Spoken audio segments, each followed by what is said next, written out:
Hey guys, and welcome to a new video on how to do. Today I will show you how to remove background noise in DaVinci Resolve 18 for free.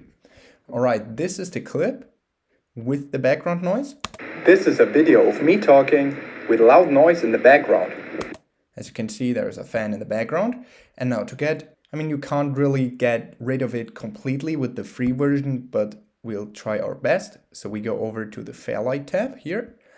And then here on the audio one, what you want to do is just click it. And then here on dynamics, click on this left one. Just click it.